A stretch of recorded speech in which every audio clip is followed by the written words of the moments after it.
this thing on? Sounds like it is. All right, here we go. Hello and welcome to another cool episode of another cool rock podcast. I'm your host, Steve Roth. It's been a month since the last episode, and my original plan for the podcast was not to go a month between episodes, but life and work obligations got in the way, including the successful installation of a new hip about 4 weeks ago. Actually, 4 weeks ago today when I record this. And things are rolling along quite nicely. In fact, rolling along without my walker and virtually pain-free. This episode's guest is someone I've been wanting to meet for a while now, and that's author and podcaster Tim Durling. Tim has written 5 books, and in this episode we talk about 2 of them, Sing Me Away, the Night Ranger album review, and Down for the Count, the Y&T album review. Both books are must-reads for fans of both bands, and as for me, Y&T and Night Ranger are 2 of my favorite bands, and I loved reading each book and learned a lot about both bands. Tim and I talk about why he became an author, how he wrote both books, and why both Y&T and Night Ranger are just so damn good and deserve more attention paid to their consistently awesome music. And both books do just that, where Tim moderates conversations with a panel of objective and expert fans to talk about everything good and not so good about every album, each song, album covers, record labels, and so much more. They cover a lot in every chapter dedicated to every album for both bands. Tim and I also spent time discussing just what makes both Night Ranger and Y&T just so damn good. The bottom line here is that both Y&T and Night Ranger have catalogs of memorable hard rock songs written and played by stellar musicians. Tim is a lifelong music enthusiast with an encyclopedic knowledge of his favorite bands and rock radio. He's also a podcaster, and if you listen to a lot of rock podcasts like I do, you might already know of his podcast, Tim's Vinyl Confessions. His episodes are always interesting, and you'll find the show on every podcast platform. It was a lot of fun talking with Tim, and our conversation reminded me why I started this podcast in the first place, and that's because I love having in-depth conversations about my favorite bands. And that's what Tim's books are all about, really, taking deep dives into the music through the written word. You can find a link in the show notes to where you can find all of Tim's books, available on Amazon and everywhere you can find books online. So if you're a fan of Night Ranger and or Y&T, I think you're going to enjoy this conversation with Tim Durling. Take care.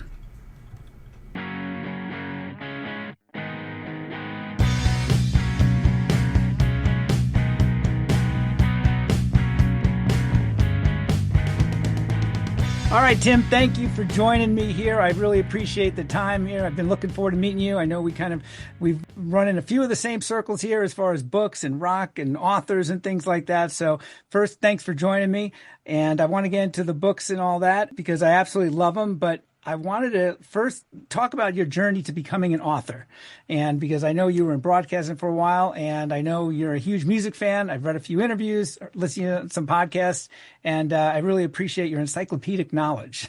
Oh, well, it's nice to have an avenue for it. And thank you very much for having me on, Steve. This is great. Yeah, we have been like ships of the night with a lot of the same, we have Eric booked on rock, mutual Sure. friend.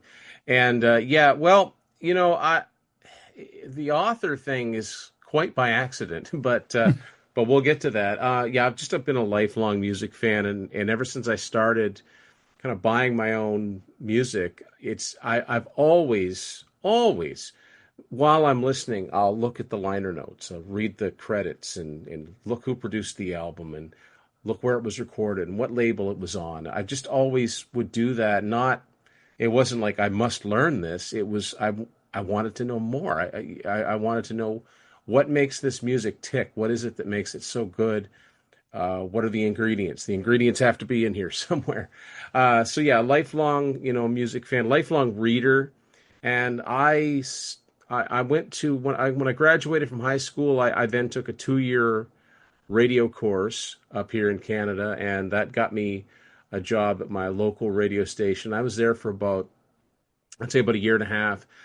Mid-90s, the industry changed an awful lot with automation starting to come in. So essentially I was out of the radio game and just get jobs, other just regular jobs, right?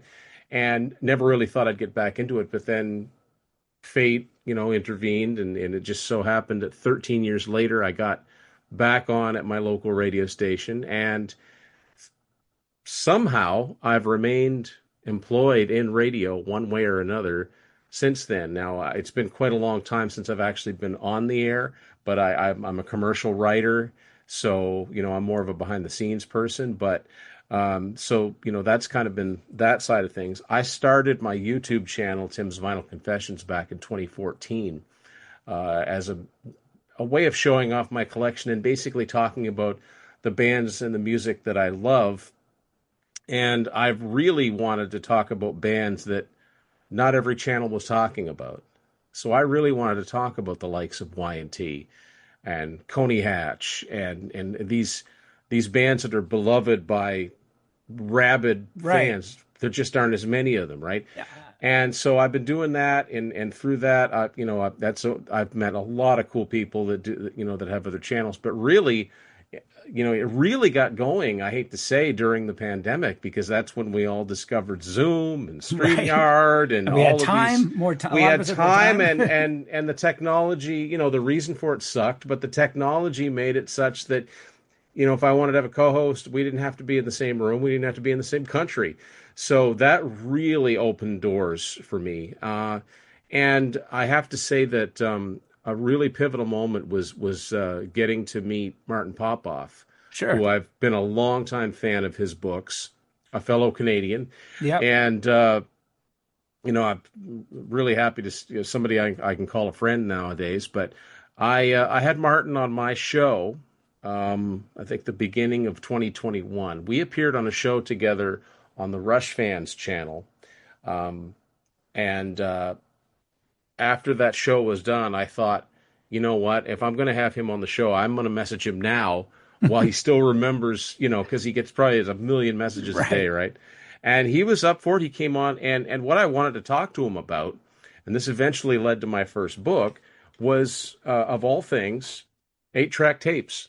I wanted to know what his memories of when they started to disappear from the store shelves, and what he just remembered about that changeover.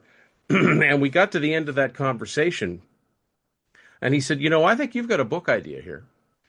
And I remember thinking, if Martin Popoff thinks I got a book idea here, I think he's probably right. So that led to what eventually became Unspooled, an adventure in 8 tracks, which was my very first book. Now, when that first came out, that was a Kickstarter campaign.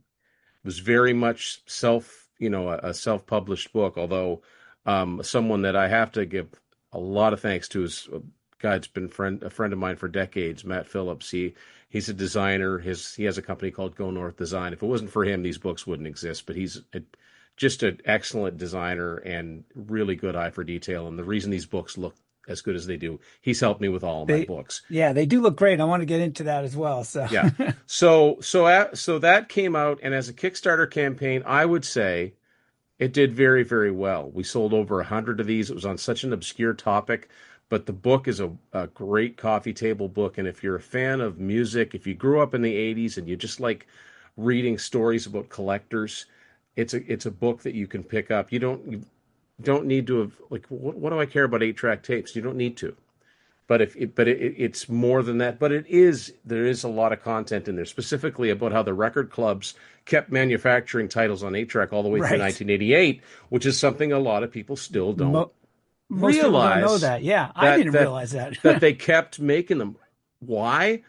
I don't know. And why they eventually stopped, I don't know that either. But I tried to chronicle all of the known titles that existed. So that was a success, I would say. We sold well over 100 copies of that, which is, phenomenal. It really exceeded expectations. Now, that was a Kickstarter campaign. That meant physically ordering the books, getting them sent, and then packaging them up, sending them out. You were your own distributor? It was a lot of work. I mean, it was a labor of love. But then another author that I got to know who I admired is Julian Gill from Kiss FAQ. Yep. He's written a lot of great books, and he did a book I'm looking right at it now, called Mask Hysteria. It has to do with their Australian tour in 1980. Uh, Right. Yes. and Yeah. he put that out through Amazon. And I said, how did you do that? Like, how does Hmm. that work? Because I don't think that was an option when we first did Unspooled. And he kind of talked us through the process. So the first thing that we did was we brought Unspooled over to Amazon, which, look, some people like it, some people don't. For me, as this is not my job. This is, you could call this a side hustle. It's a fun Right. one, Sure. but this is not how I make my living. Uh, it takes a lot. It takes like you don't make as much per book, but you don't have to worry about the shipping. You don't have to worry about returns. You don't even have It's to worry about it's all within whatever it's Amazon all over the right. world. So whatever country you live in, it's print to order. So there's no back stock It's the most and efficient way to get your book to readers it all works. around the world. All I Yeah. can tell you is that it's worked for me. So I put that out. We sold a few more copies of that. And then I got thinking, well, okay, now that I know that we don't have to go through all of that again with the Kickstarter, because I always thought, well, that was fun. I got a book. I have a book. It's got my name on it. I didn't think I'd do another one. I really didn't. I didn't think, but then I got thinking, well, okay, if I'm going to do another one, how am I going to do this? And I'll bring up Martin Popoff again because he has a series of books that he's done called Album by Album, I know and him very well. yeah, and those the one he did on Queen is one of my favorites of all of his books. I don't know how many times I've read through that, Same. and the format is such that it makes me want to go listen to the albums I'm reading about. And I thought, yeah, I can do that. I can do something like that. And there was no question who that first band was going to be that I was going to do a book on, or if I was going to do another one at all. It's going to be Y&T. Y&T are one of my favorite bands ever, and I have never been able to comprehend why that band did not become a We, huge, worldwide, successful rock band. Man, we are on the same page. We're going to get into that Yeah, I've for sure. just The book is down for the count, the Y&T album review, and also Sing Me Away, the Night Ranger album review. And we're going to discuss those, but I got to tell you, first off, one, I absolutely love the format of both these books, where you and a panel of fans slash experts discuss each album song by song. What I really dig about is, one, you guys are all very you're objective. You've got, there's good, the bad, the ugly, the critiques. You're very honest in their opinions, but also I got to tell you, these are the conversations I love to have. Not only love to read, but these are conversations like I would love to be in that panel. I feel like I'm could so many times when I've read through both the Y&T book and the Night Ranger book, I thought, wow, I know exactly what he's talking about. I totally agree with that. Sometimes I didn't agree, but I know where he's going with that thought. But what I want to ask you was, as far as the logistics, because with each of these books, you've got all sorts of different people weighing in in each chapter. Like I said, album by album, song by song. But so what were the logistics of this? How were the conversations? Were they Zoom calls and you transcribed them? Were they emails? Because to me, it reads like it's a bunch of people sitting around a table, all weighing in, having a few beers, which I love. the answer is yes to all of the above. Yeah, once I decided I was going to do this, I talked to Martin about it. Well, first thing I asked him was, look, are you planning on doing a Y&T book? And he said, no. He said, I really only like the early stuff. He said, but someone ought to. I said, well, I'm thinking about it. I said, I'm thinking about doing one in the style of your album by albums. He said, well, I'll take part, if you want to, I said, yeah, great. So anyway, the idea is that you get a group of people and it's like you've got a bunch of people sitting around talking about music and talking about a particular album. I ask a series of questions or a series of statements. They're not always yes and no questions. They're not always formed like a question, but per studio album. And I ask a diverse group of people, however many people I can get involved, and I get their answers back. Now, sometimes they type out their answers and send them to me, so that's good. And then sometimes we do a Zoom call because some people are more comfortable doing that. And then I sit and transcribe the conversation and I edit it to make one answer flow into the next to make it sound like we're all together and we're all talking about it. And there's a lot of editing. Like, I don't put words in people's mouths and I don't change the meaning of what they're saying, but I make it sound more conversational and I make it sound as intelligent as I can make everybody sound. And that's basically how it goes. I start to catalog those and keep track of how many I've got per album. First thing I do is I ask a bunch of people that I've been on shows with, people that have been on my show. There's people that I've known anyway that like a particular band. This is what I'm doing. You know, it's not out, so don't say anything about it. Are you interested in taking part? And the first thing I'll say is, look, tell me what albums you'd most like to talk about, and I'll try to fit you in. Once those get full, it might be like, look, if you want to be in the MOOC, I've got this one, and this one left. Are you interested? Right. So, you know, and I don't care if someone's been a fan from the beginning. I don't care if someone's seen them 100 times in concert or if they've never seen them in concert. And if they just discovered them 2 years ago via YouTube, if they like them and they're willing to listen to an album and answer some questions, it's all valid. I've got fans of all different types. That's a real important part of that, because I noticed in the Night Ranger book, and maybe it was also the Y&T book, but I really liked that, the fact that there was a couple people there that were relatively new to the band that went back and discovered an album that they didn't even know existed, and so that was like a really fresh take for me, and I really appreciated that. That not everybody does it that way. Well, I mean, you know, you can't help being the age you are. I mean, I got into Y&T when 10 came out in 1990. I had to go back, and I loved doing that. I loved getting into a band that's got a rich back catalog. Yeah. Now, the problem with Y&T is that it was so hard to track them all down pre-internet.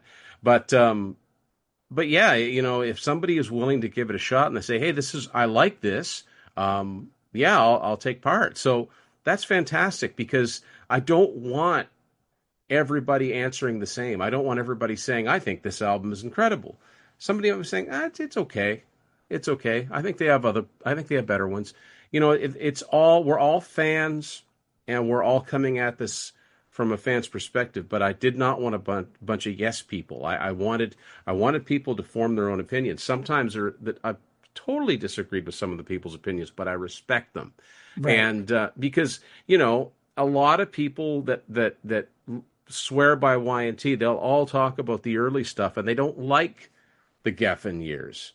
Well, that's where I got on board. Sure. So, you know, there's all types of fans, but we're all in this because we're all Y&T fans. Right. And a band that had been around that long, yes, they had a wonderful documentary done on them called Fantastic documentary. I watch it one once a year. One of the best rock docs ever. And that's even if you don't go into all the extra footage on there. I thought I knew a lot about that band, but watching that documentary, I didn't know there were guys in the band before their first album that left. Yeah. I didn't know that. So they have that, but there's never been a book on them, really? Ever? And so that's just wrong. Like there's got to be a book about these guys. Somebody has got to sit down and do this. And I was more than happy to be the guy that did it. And this was a real trip, because along the way, the coolest things happen. The coolest things fall into place. I was emailing people that had connections to the band somehow. Mm-hmm. I wanted this to be by the fans, for the fans, but I did want to try and talk to people that were involved somehow with Y&T. Now, one guy that I messaged that I wanted to talk to that I never heard back from was John Taylor Dismukes. Now, John Taylor Dismukes is an art director, and he did Black Tiger, Mean Streak, In Rock We Trust, the best of 81 to 85, and eventually the Face Melter album. Very distinctive look to his art. He did a couple Keel albums. He did Lynch Mob, Winger. Like people that know artwork know. Yeah, he was a real in-demand guy, and those especially Black Tiger, Earthshake. We say Black Tiger and Black Tiger, Mean Streak. I mean, fantastic covers. I mean, they're just their art.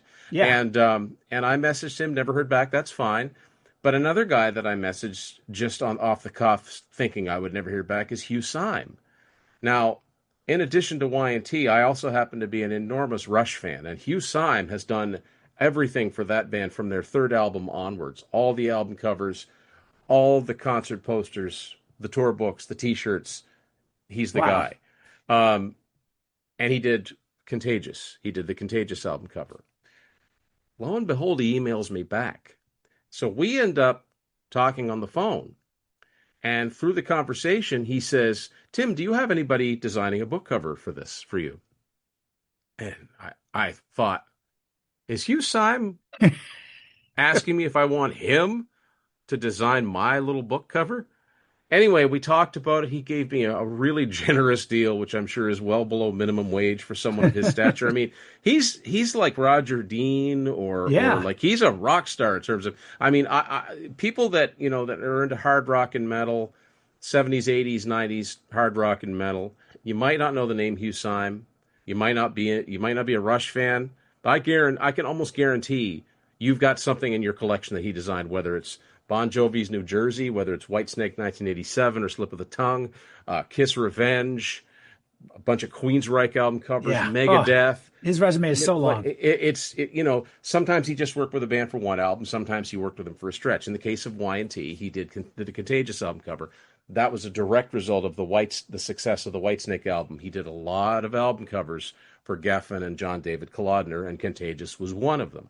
So he comes back with this beautiful steampunk design that it was just perfect.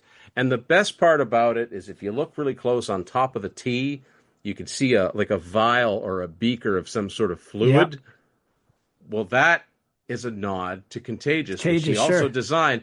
And I didn't notice that for the first little while. I'm like, oh, that is even cooler now. So that there's no question that got people's attention. Cover artwork by Hugh Syme. That means a lot in our world. So it was just the perfect, you know, thing to launch this with. And I got to say, still my biggest selling book by a pretty wide margin. Wow. People were. You filled a great niche, man. People were waiting for this, right? Right. I always look at it. I put out books that I myself would like to read.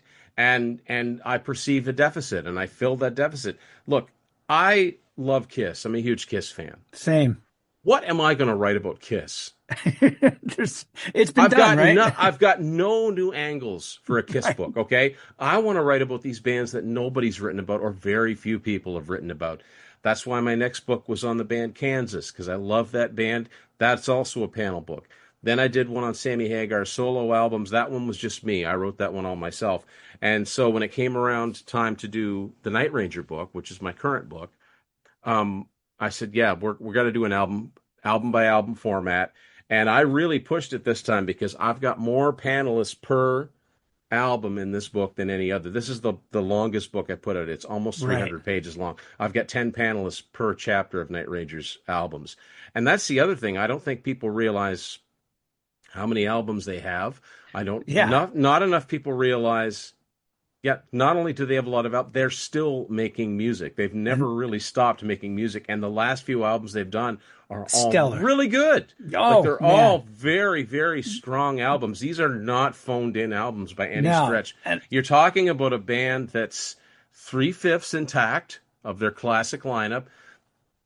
They were successful, but they should have been more successful. Right. Like Y&T should have been a superstar band. I'll tell you, I bet you have this mental list, or maybe you wrote it down. On my long mental list of bands that should have been huge and as big as their contemporaries at the same time, Y&T is at the top of the list. I mean, absolutely. They had it all. I mean, Meniketti's a guitar hero, an amazing vocalist. They had the songs. They more or less had the look when they needed it a lot of times, and just they did not catch the right breaks, and it will forever sadden me because they so deserved it. Yeah, they and the sad thing is that of the original, the original recording lineup, Dave's the last man standing. I mean, we lost Phil, and then we lost Leonard, and then we lost Joey. But Dave's still out there. He's still doing it. He's fought cancer off, and he's still doing it. He still sounds, for a guy his age, he's doing it. He's pulling it off. You know when what I there are love? guys that are 10, 15 Oh, years younger than him that can't do it at that all can't do anymore it at and all. really, really, really should stop. Exactly. We So, know who they are. We won't say yeah. them. I'll tell you But one thing I like about Y&T is that this current, obviously, as you mentioned, three-fourths of the band no longer with us. But unlike a lot of bands that are constantly changing everybody else who's not original or many times over the years, Y&T, this current lineup has been intact now for a yeah, good number of years, which I this appreciate. this is not a band this is not a band of just constantly changing members. John Nyman officially joined the band in 2003, but he'd been involved with them behind the scenes since the early to mid 80s. I Which mean, I he didn't goes know until I yeah, read your book. he I goes saw him way on some back with them. credits, but I didn't You've know how seen involved he was. Well, okay. Have you ever seen well, I've got it actually for another show. I've got it right here. You ever seen this live at the San Francisco I have Civic? it. Yep, I have it. Well, it's not pictured on here, but when you see the robot guy come Rock. out, Rock the Robot, that's Yeah, John Nyman. which I did not know until John I read your Nyman wore book. that costume. He did a lot more than that too, Yeah. and I've had the pleasure of having John on my show and Aaron Lee, their current bass player. I had them both on. That was a thrill. But yeah, John's been in the band since 2003. Mike Vanderheel's been their drummer since 2006. And the only reason, they obviously Phil Kennemore passed away. He was replaced by Brad Lang. Brad's in my book too. I talked to Brad. Brad had some issues, which he's been very public about, and then Aaron stepped in. I don't know, 7, 8 years ago. He's been, they're not a band like some bands. It's like, well, what are you guys doing? Like, are you serious about doing this or not? Because when you're constantly changing, it's like you don't just learn the songs. You've got to play together. You got to gel. Right. And Right. so, these guys consistently, they've had nothing but great players in their lineup. I mean, I got into the band when it was the Steph Burns, Jimmy DeGrasso lineup. To me, the easiest comparison I can make, that's like Kiss with Eric Carr or Eric Singer and Bruce Kulick. It's Good not the point. original, but man, are they good musicians. They Right. can play Arguably as good as the other guys. They can play anything from any part of the catalog, and that's what these guys are like now. But yeah, with Y&T, it's heartbreaking when you think about it, because to me, as far as American rock bands, they should have been right up there with Van Halen, Aerosmith, you name it. I mean, there were so many points in their career where they had the potential to break through in a big way. Yeah. And I think they had the wrong record label with A&M. Oh, absolutely. And I don't think they had high-powered management. And I think that you have to have all of these things need to fall into place at exactly the right time. There are so many what ifs. I've always said, I think most of us that are serious music fans, we've all got bands that we think should have been better, ones that got away. And then there's other bands, look, I like these guys, but I can see why they didn't break through. No, with Y&T, it's not just one time. I think that when Earthshaker came out, which for all intents and purposes, we might as well say that was a real official. I mean, I liked the first 2 records, but they were kind of their own thing. The name changed. I mean, it's the same band. Right. But I think that those albums, if the later ones had been successful, those earlier albums might have risen up and sold more the way that the early AC/DC stuff did, for example. I can cite all these examples, but Earthshaker came out. They were beloved overseas by the new wave of British heavy metal crowd. They were considered sort of an honorary new wave of British heavy metal band because they were they were playing the circuit. They were getting played on BBC, and they were doing they were there. They were getting covered in Kerrang magazine. Yeah, they were part of that. There were boots on the ground. They went over and played. They did the Pink Pop Festival. If Earthshaker's, I don't know if it would have been a commercially successful album because it's a pretty heavy album for 1981, even though Rescue Me was a huge hit in the Bay Area. But one thing that really irks me, and we talk about it in the book a lot, and it could be, if you had to name one thing, even if it was A&M, if there was one thing that they did the most wrong, it's not letting them do any videos until the Bean Streak album, because MTV went on the air in 1981 and MTV was starving for video content to play. Yeah. and they played a ton of artists that were on A&M Records. They had Joe Jackson and 38 Special, Right. and Split Ends, and they had, all kinds of bands that were on it, Styx.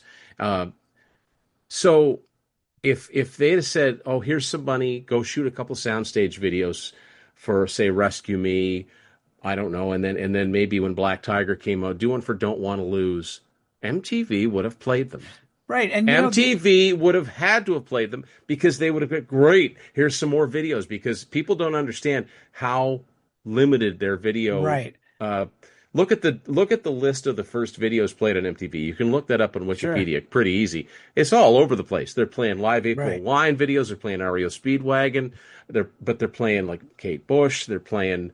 And it's all over the place, right? Yeah. So they would have played Y&T. They would have played Y&T, and then all of a sudden, Y&T could have been somewhere where they've never played before, Right. and been recognized. Look what those. Yeah. Go ahead. Sorry. I was going to Go say, ahead. the other thing about the videos is that even before MTV, there were bands that made videos, but they used them overseas because they couldn't get over there all the time. Yeah. So throughout the 70s, bands did promo videos. They did. And London Records, to a degree, though, it went to Japan and Europe, and it was a representation of the band. Oh, how great would it have been to have some early Oh. footage of that band? I mean, there's some, but Live there's not footage. a lot. Yeah. But London Records was even worse. I'm going to say, like, London Records was, Right. they were barely a label as far as I'm concerned. Yeah. No distribution. It was a mess. No, I mean, yeah, ZZ Top were both the only successful rock band I can think of on that label, and then, of course, they jumped ship to Warner Brothers, and they laughed all the way to the bank. But anyway, but with A&M, they really should. They really should have let them do videos for Earthshaker and Black Tiger, and then when Mean Streak came around, they should have let them do more than one video. So here's kind of my point too. They let them do one video for Mean Streak. And what happens? They have their very first charting album. So you can't tell me that didn't make a difference. Yes, it only hit like 103 on Billboard, but it charted. It was the first time they'd ever had an album. Right. At that time, they're a developing artist. They're new. Yeah. Clearly the video made an impact. So what would any other label normally do? Come out with another video, bring another song out there. Give them videos. And then from then on, from Mean Streak, they should have let them do at least one more video. And then when In Rock We Trust came out, okay, they did 2 videos from that. They should have done 4 because In Rock We Trust actually caught on. It almost went gold.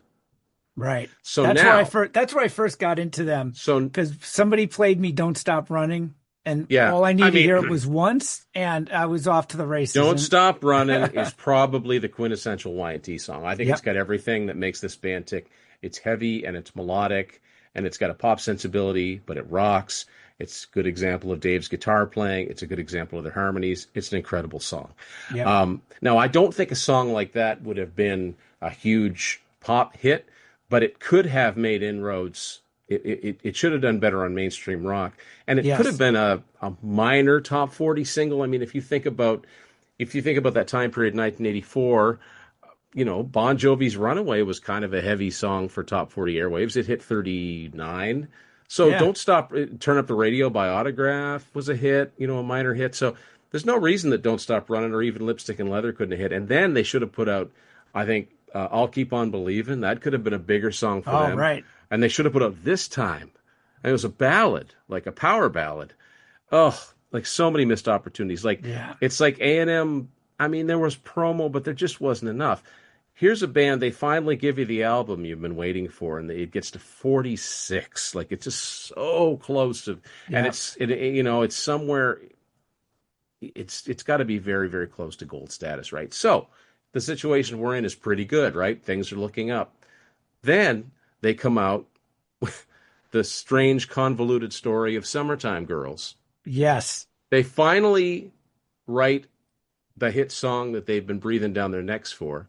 One exec doesn't even like the song, kicks the tape across the parking lot. That amazed me when I read it in the book. I didn't know that. Well, I got that from the documentary, I think. I don't think I knew about that. But then another exec, same company, hears it, and this one had half a brain cell and said, wait a minute. They heard a live version of it and said, wait, what's that song? That sounds like a hit. So what did they do? They put it on a live album. Strangest thing. Who is back going to then. make who is going to make their first purchase from a band a live album with a bunch of other songs they've never heard before? They should have said, "Guys, we need a studio album," or they should have tried to get that song on a soundtrack. Can Yes. you imagine? Because Oh, soundtracks were the king back especially, then. especially, those, for lack of a better term, teen sex roms, right? I mean, that were all Yeah, the like rage in the the Brat 80s the Brat Pack or movies, something. right? Yeah. Those.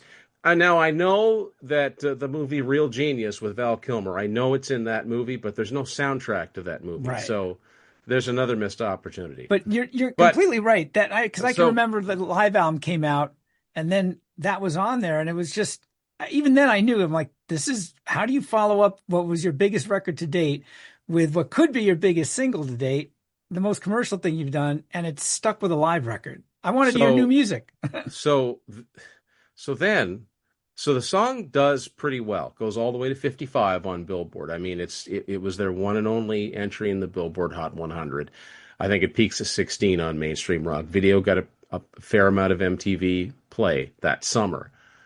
But it fell off the charts, and then they get them to stick it on their next album, Down for the Count, which didn't come out until November, way after that song had fallen off the charts. Right. They give it a terrible album cover. Oh, their worst one. It's pink and black. They do not use they got one of the coolest logos. They don't use the logo. The name of the band is practically invisible. So even if somebody wanted to go into a store, hey, I like that song, Summertime Girl, you can't find it. No. So they dropped the ball at every conceivable turn.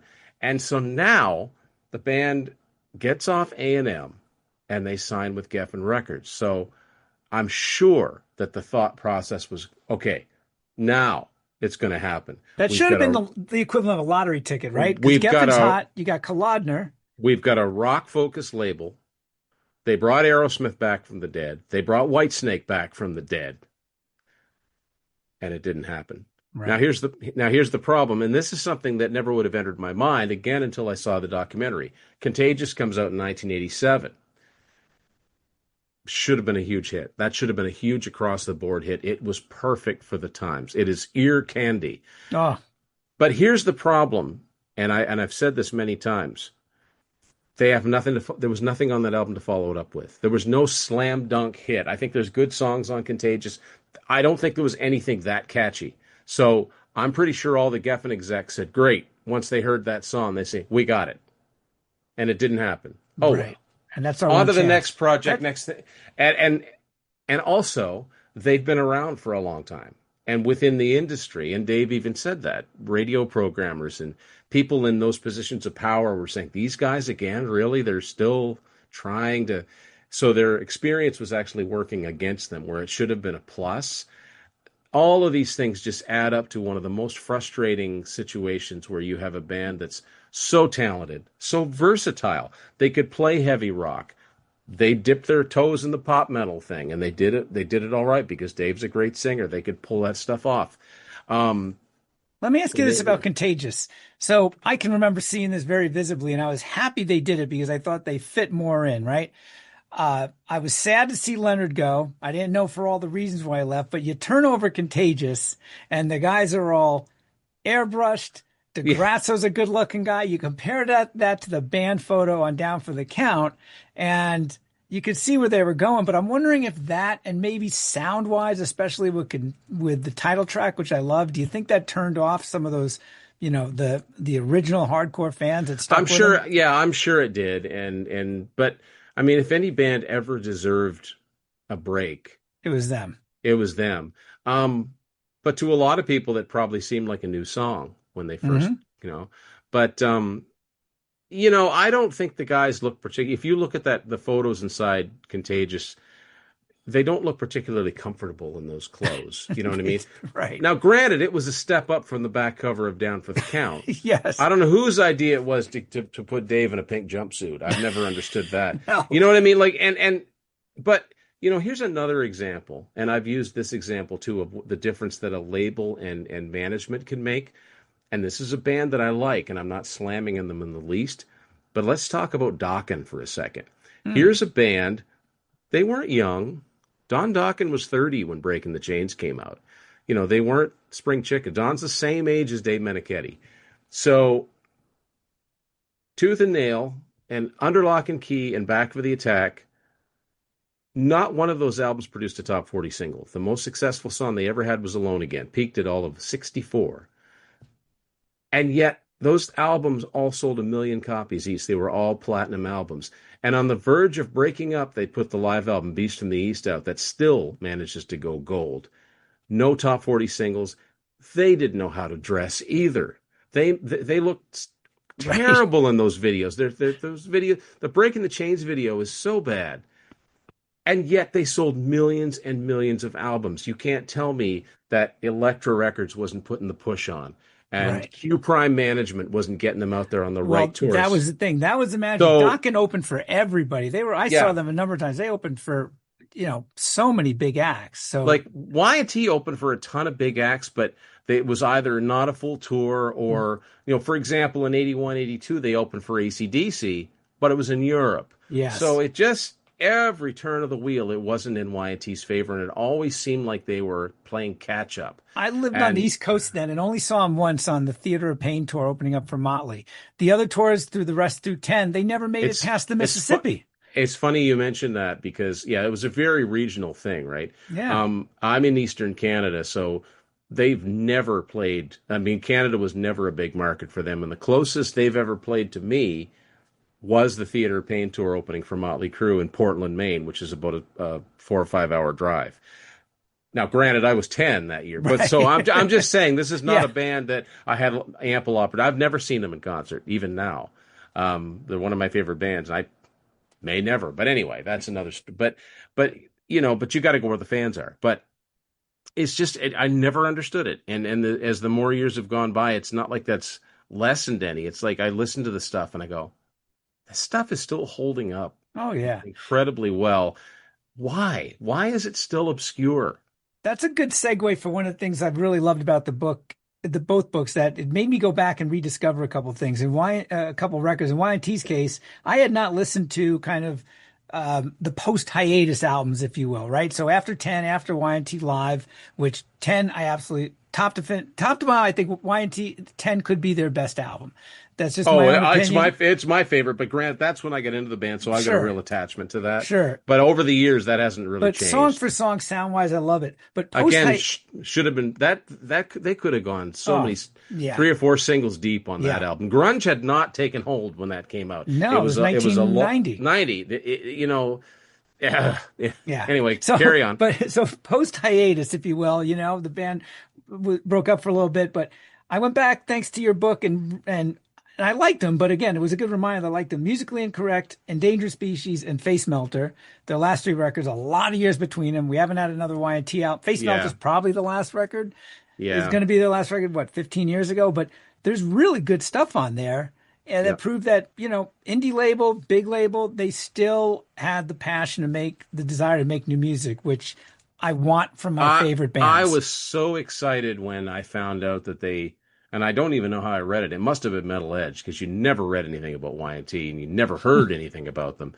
And then when I found out that there was a new album, it took me about a year before I could track down a copy of Musically Incorrect. And I was over the moon, because I've done this so many times. I did it with Y&T and I did it with Night Ranger. I got into a band and then they break up.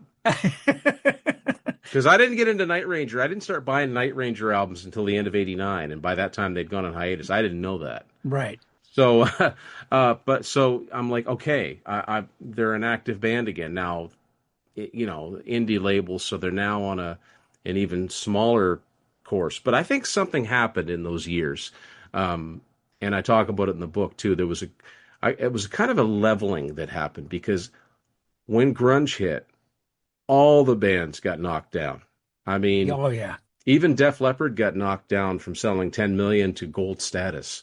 And to not even, but it was a tsunami, man. Everybody took but when Y&T started playing again a lot around circa 2003 and started doing a lot of those, like the Cruises and the Rocklahomas and all those different bills, I think a lot of people were like, oh yeah, I like this band. And I think they kind of look at them as on the same level of success as some bands that maybe had a couple platinum albums, had 2 or 3 hit singles, and yet so they're kind of, I think they're looked at in a different way now. But that's by people that are way into this music, right? Right. There's still a lot of people out there, and I said it many times. If somebody likes this sort of 70s, 80s, maybe touch of blues, touch of metal, touch of commerciality, AOR, if you're into that kind of music, then all you need to do, as far as Y&T is concerned, is hear them. Yeah. All you need to do is hear them, and you'll hear what we're going on about and why we still talk about this relatively obscure band. Sure. That has pockets of fans all over the world, but never had a gold record and never had a top 40 single, and yet here we are talking about they should have. Should have had, and they shouldn't have just done it once. They should have done it several times. Oh, absolutely. And with Y&T too, and the documentary showed this too, is that musicians knew. You know what I mean? Yes, Lars musicians, Ulrich, Sammy Hagar, they knew. I mean, they knew. Especially, how great a drummer Leonard was. Fastest foot ever, for God's sakes. Those fills and his speed. And, Dave, just what more superlatives can you say about him? Incredible guitar player, incredible vocalist. And I've had a lot of, so I think that reputation has grown over the years. Yeah. I've had a lot of conversations with people, and this has always come up. And I think the fact that Dave was the lead singer and the lead guitar player, I think led to a little bit of, that's different. Nobody else is doing it. Well, because like that. Because you didn't see him in the guitar magazines as much, right? Mm-hmm. Because I think maybe they said, yeah, but he's the singer.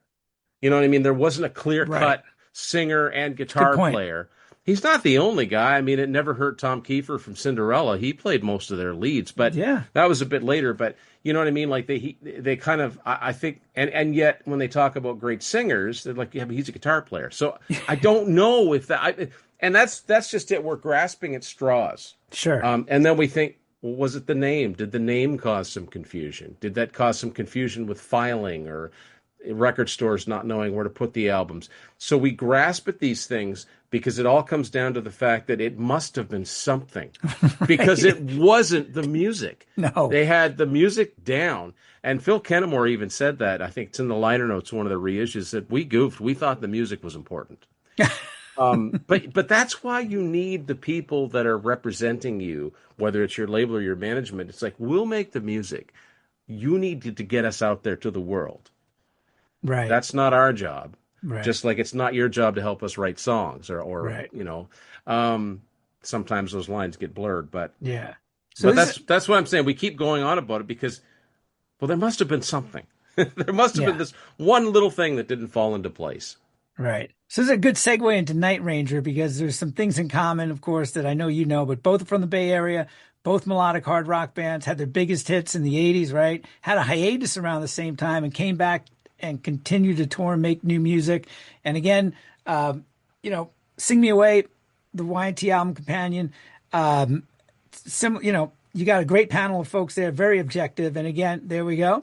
And again, just like with the Y&T book, you remind me of that, a couple things. One, everybody, the early stuff is great. Of course, that's where the hits came from. But if you haven't listened to Big Life, you need to. If you're feeding off the Mojo, which didn't even have Jack Blades in it, is a really, really good record. And I agree with your panelist. I forgot that Hole in the Sun was such a weird curveball.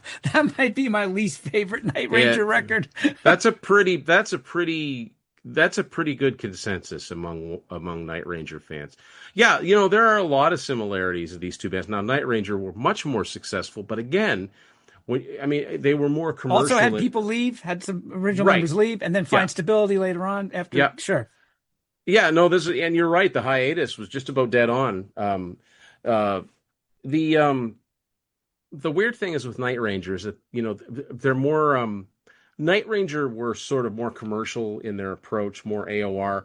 I always said that Night Ranger occupy this kind of strange place when it comes to classic rock bands, because they weren't strictly hard rock. They weren't a hard rock band like, say, a Whitesnake or a Def Leppard or Scorpions or something like that. But yet they weren't Journey or REO Speedwagon or Foreigner either. They were somewhere in between. maybe that made them hard to market, but I think it was a plus because they could get on the radio easier than other bands, and yet they could rock really hard when they wanted to. Um, but and they sold a lot of albums, but they should have. When you think about how good they were and how natural they sound on the radio, it's it's it kills me that they've never had an album go beyond single platinum. Like when you think about their certifications go like this: Midnight Madness is platinum, Seven Wishes is platinum, Big Life is gold, and the Greatest Hits eventually went gold. That's it. I did not know they. Huh. Now you would think that Midnight Madness, if nothing else, the fact that it had Sister Christian, a top 5 hit that has gone on to have a life of its own, isn't at least double platinum. Usually an album that has a top 5 single on it is more than single platinum.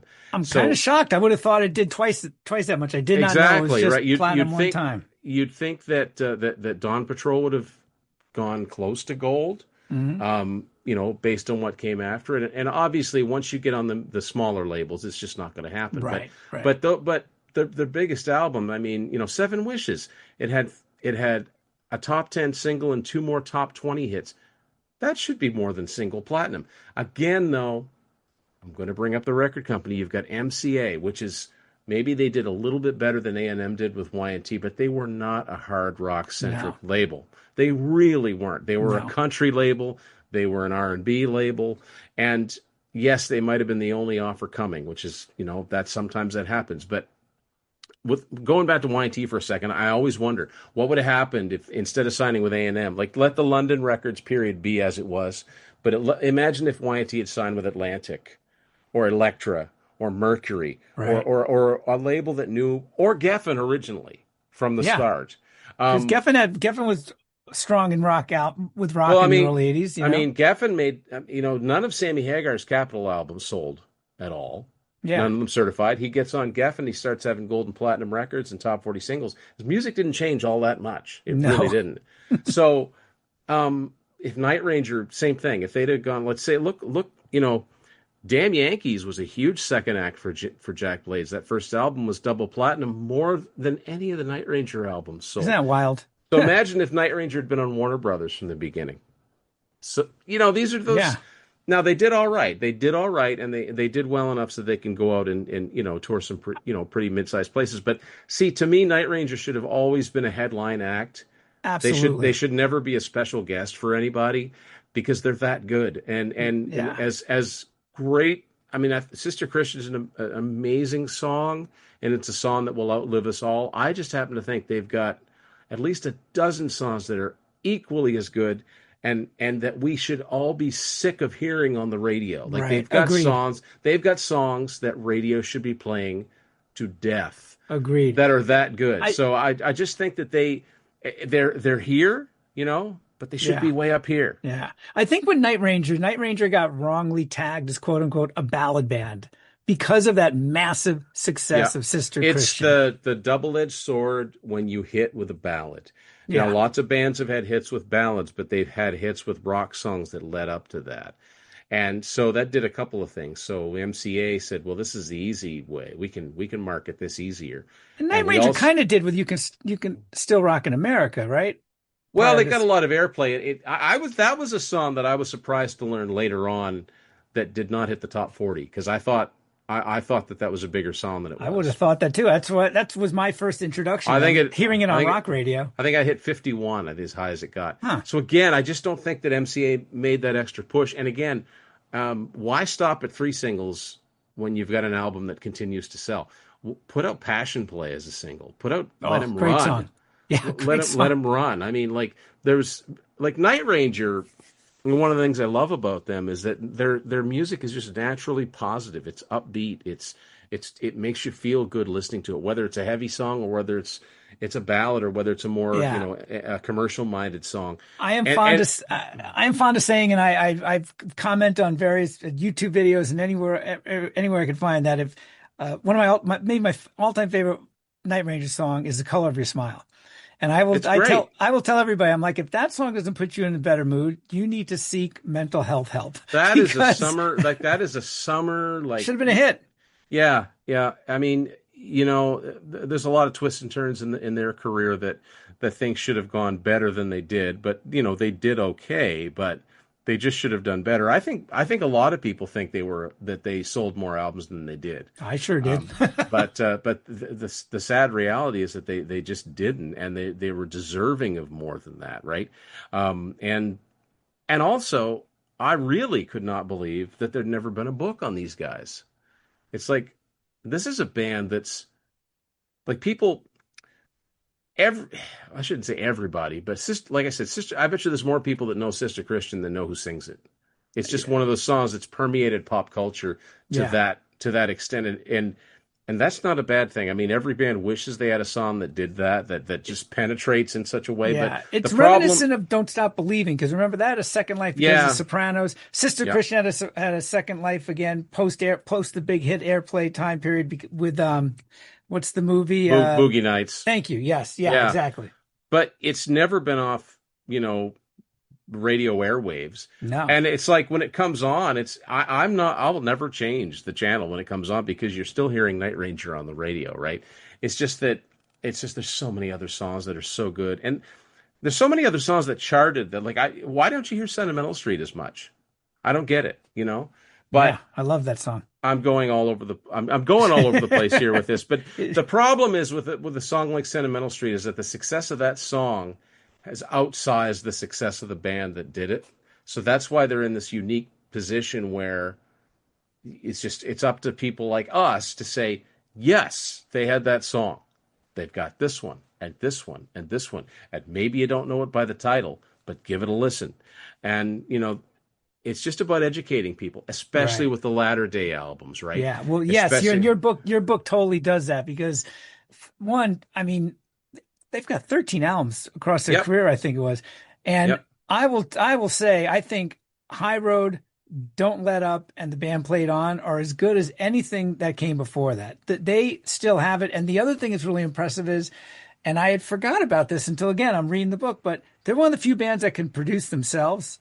Yeah. And not every band can, besides a great sound that it's Night Ranger, obviously it's better than spending a ton of money on a big name producer. They don't need that. They get, they're efficient. They get what they, there's no crazy flights of fancy, arrangement wise, A&R wise, they've got a great, for lack of a better word, formula. And these last three records, man, they're among my favorites.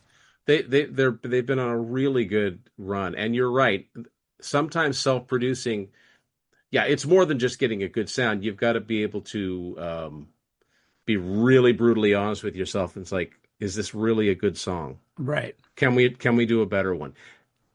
Boy, there aren't very many. There are a few where I go, man, that's just not them at their very, very best. But for the most part, they're killing it. They're going out there and they're doing these songs that in any other time could have been hit singles, and very few bands of their era are doing that anymore. Some bands just stop making music, and it's really sad. That depresses me the most. But these guys, and I admire Frontier's records because they've done a lot of good things for a lot of these classic bands and newer bands that are sort of working in this sort of classic thing. Like one of my favorite new bands is Inglorious. Not enough people know about them because they're just great. That's classic, like Whitesnake, Deep Purple, ad nauseum, whatever. But anyway, there's a ceiling there. You're never going to see a Frontiers Records release in a Walmart. You want, for lack of a better, you want these albums in plain sight of people. You want them to be on the end caps. You want them to be in stores that that don't normally sell music. It's just a matter of getting them out there. And if you can't do that, then make people aware. And one of the most rewarding things that I've gotten out of all of my books, Steve, is when I've had people come back to me and say, look, I really enjoyed the book, and that's great. But what's even better is when they say, and I just ordered a couple of this band's CDs. That's, to me, mission accomplished. Right. That's all I ever wanted to do with my YouTube channel, is spread the word about these lesser bands. It's like, AC/DC, Metallica, great. Y&T, take a little time and explore and treat yourself to the best songs you've never heard before. Yeah, it'll be You worth know, your time, and in those two books, you've got a great guide, right? I mean, I think so. they're Yeah, I record mean, guides as well. they're made to they're made to tell people what kind of record you're in for, and yeah, and I definitely wanted to talk about Feeding Off the Mojo. That's like the black sheep of the Night Ranger catalog. The band themselves don't even acknowledge it. That came out at a really interesting time Yeah, because obviously Jack. Damn Yankees was kind of over, but Jack and Tommy Shaw were doing their acoustic thing. So Brad and Kelly had the name, so they got Gary Moon and they put out, look, I compare that album a lot to the 1994 Motley Crue album, the one with John Corabi on vocals. right. I really like that album. Same here. And Feeding Off the Mojo is kind of half that and half classic Night Ranger because Gary Moon sounds nothing like Jack. The songs that Kelly sings sound like classic Night Ranger to me. When I hear a song like Precious Time or The Night Has a Way, to me, those could fit on any Night Ranger album in and around that period. But even if most of the songs don't really sound like the band that's on the cover, it's still a good album at a time when there weren't a lot of good melodic rock albums coming out. So Right. there was And, no way I wasn't going to talk about it. right. And I can't believe, and I just found it. One of my all-time favorite Night Ranger songs is the second song from Feeding Off the Mojo, Last Chance. Oh, That song that's is another incredible. song. That's another song that Unbelievable. could have been 10 years ago. That could have been a radio hit. I could hear that all Yeah. over the radio. Oh, It's it's got- moody, it's atmospheric, it's got a gigantic hook, great guitars. Yeah. The thing is with Night Ranger, and something that I love about them, there's never anything calculated about this band. You know, a lot of bands start off heavy and then they lighten up for radio play. Night Ranger just write the way they write. They don't do depressing. And that's why Hole in the Sun is such a hard album to listen to because that's an angry album. It's You can angry hear- and they were you can chasing hear the- trends. You can hear the tension on that album. They're not getting along with Jeff Watson. You could just hear it. The chemistry has gone sour. No, I mean, they're good musicians, so it's played well. It just doesn't sound anything like Night Ranger. There's some parts where I can't even tell the vocals. The vocals are shouted. Yeah, It's like, and this is not what I want to hear on a Night Ranger album. And there was a couple guys in the panel that brought this up. There's a couple songs where you can tell they're chasing trends. It's like, well, that's kind of like a Nirvana riff there. You know what I mean? And also, chasing trends that are 10 years too late. Yeah, this is 2007. Like that Right. ship has sailed anyway. And it's so weird, too, because there's such a long gap. Yeah. You know, in that first decade of the 2000s, they only did that one album. And I remember thinking, man, this is probably going to be it for them putting out new music. And what an awful way to stop. But man, oh man, did they prove me wrong. And I've never been more happy because the 4 albums they did after that have been like, okay, now, you know, that was a phase they had to go through, right? Yeah. Most bands have that. And another thing, like back to Mojo, a lot of bands have that outlier album.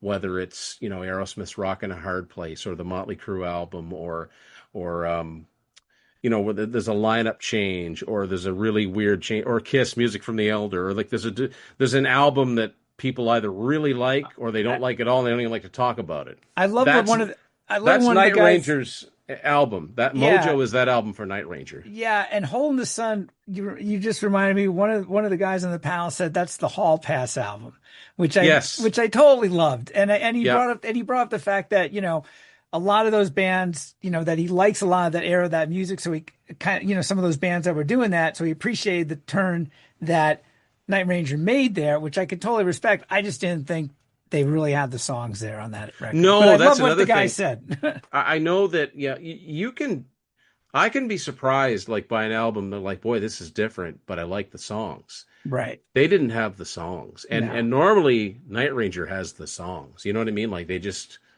could just kick out these songs. Jack Blades is an amazing songwriter. I mean, there's a reason why you see his name on so many, other people's albums because he tells these little 3.5, 4-minute stories. And I think that a lot of times his lyrics are above par for this type of music. Like they're really thoughtful and he paints these little mini movies in your mind because I listen to his songs and I can picture Conte Razor's Cafe or I can picture Johnny's little seaside inn. All of these things that these lines that sound like throwaway lines, I'm there. I'm picturing it. A lot of his songs that they paint me a picture of the Bay Area or Northern California or a certain time of year, which I love.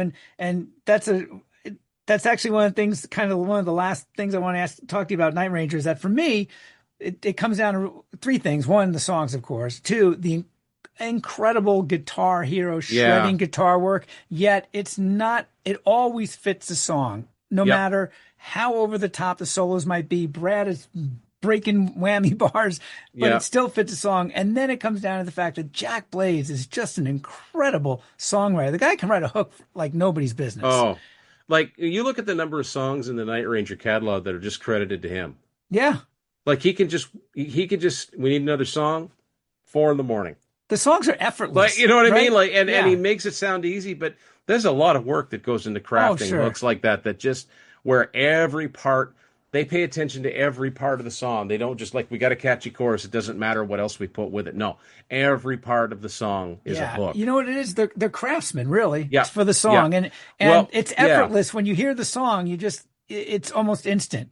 You don't have to hear it a second or third time to go, oh, I like that. It's like that They're hook hits you. really good at doing at the songs having something to catch your ear right away. Like one of my all-time favorite songs by anybody is "Don't Tell Me You Love Me."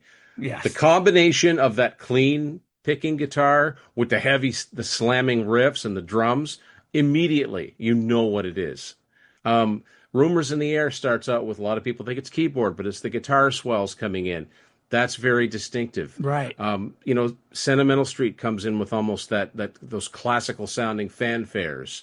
Dun dun Yeah. dun. Like Yes. it grabs your attention right away. And they're really good at doing that. 4 in the morning, it just has to start with that one note. Yeah. And you're there. And so many songs, there's a lot of emotion. I mean, to this day, I hear Goodbye and it just puts a lump in my throat. That Yeah, ballad should have been massive.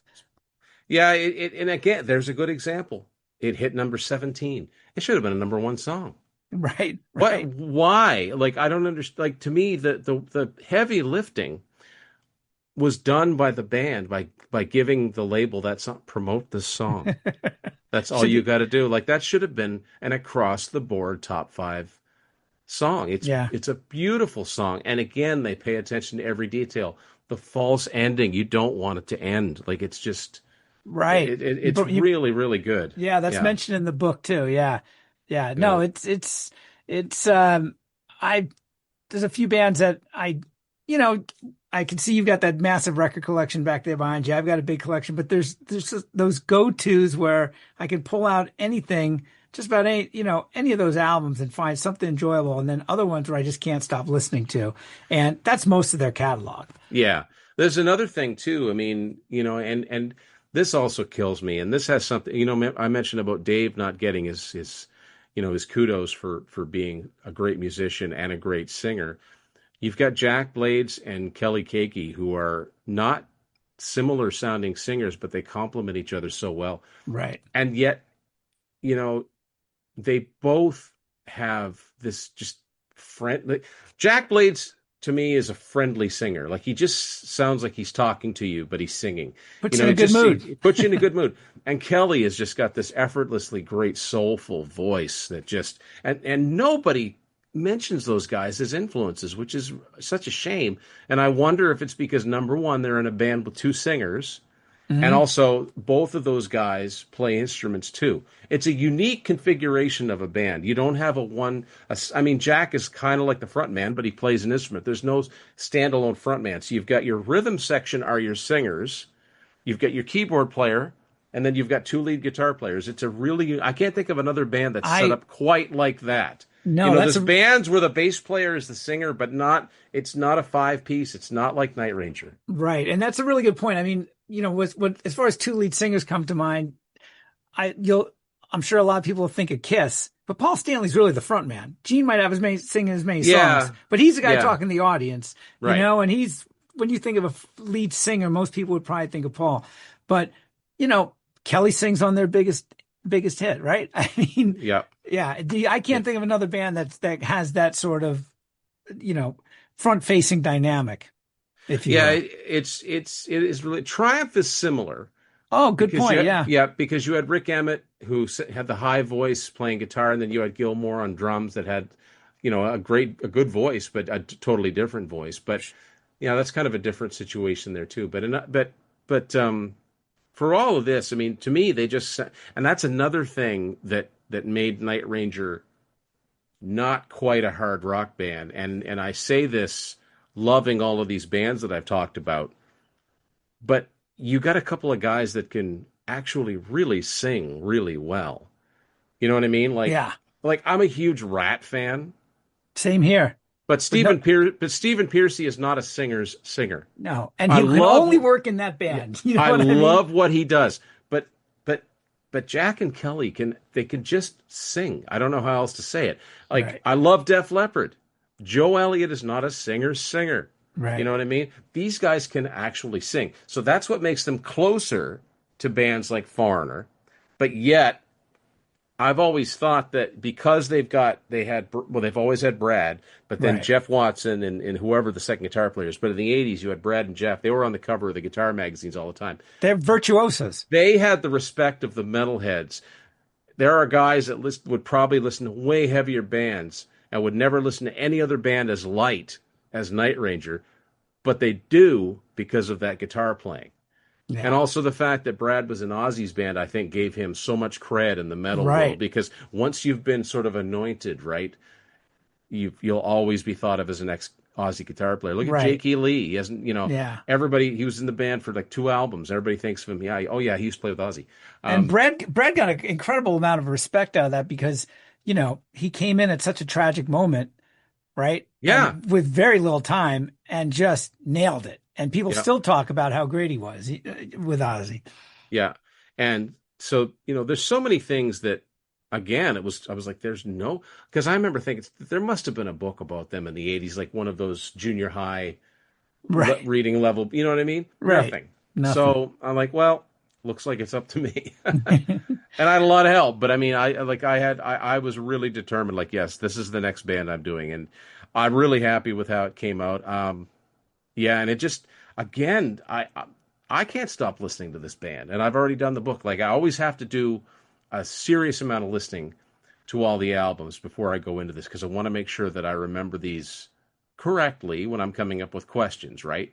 Mhm. Especially the newer material, because stuff that you grew up with when you were a kid, you're always going to know better, because those came out at a time when that's all you had to do was listen to that Yeah. music. And that's got a 20 or 30-year head start, right? You've been listening. Right. You've been hearing that for so So many you decades. got to really slam those new ones in and get those ingrained.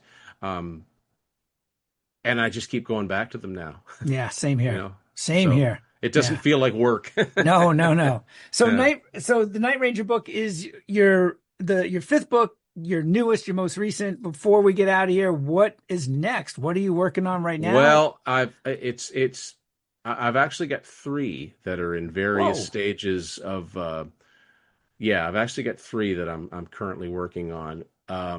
One of them is another panel book. 2 of them are just me writing them, like my Sammy Hagar book, which I liked that was a challenge to myself to see if I could do it. And I like how it came out, so I've got that for another couple of bands. People won't be too terribly surprised if they watch my channel. I think they won't be too terribly surprised on who they're going to be on, but we'll. All right. Those are all slated to come out, Right. All right. Well, not to grovel, but I'd be more than happy to be drafted into some sort of panel sometime if it's the right band. I think we'll talk after. We'll talk afterwards. Yeah. We love I know it's groveling, but I'm telling you, I read your books. And it's I like the greatest conversations ever, man. Well, thank you. But a lot of times it's not the easiest thing to find enough people, because when I wanted to do the Sammy Hagar book, because I always thought his solo career's never been talked about the way that I would have liked to talk about it.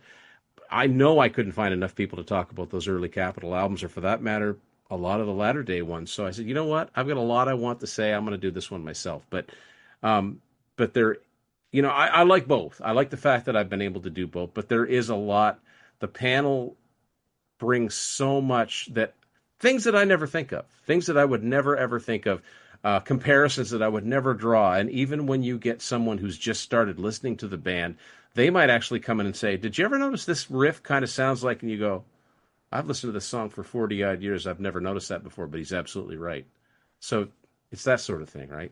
Yeah, I love learning more about my favorite bands and It music. deepens my appreciation for it. Totally, Yeah. totally. Well, so Tim's Vinyl Confessions is the podcast. I know you're all over social media. You can find you under the podcast name, correct? Yeah, that'll bring me up on Facebook, on Twitter, on Instagram. Yeah, that's I post daily stuff from my own collection. I post shorts to YouTube regularly, and I always post 3 new episodes every Saturday, Sunday, and Monday. Man, I don't know how you do it. As someone trying to do it myself, I'm very impressed with your output. I love what you put on Facebook. I'm liking stuff and commenting somewhat regularly when Facebook deigns to give it to me in my feed. So it's some great stuff. Thank you. Awesome. Thank you, Tim. I appreciate it.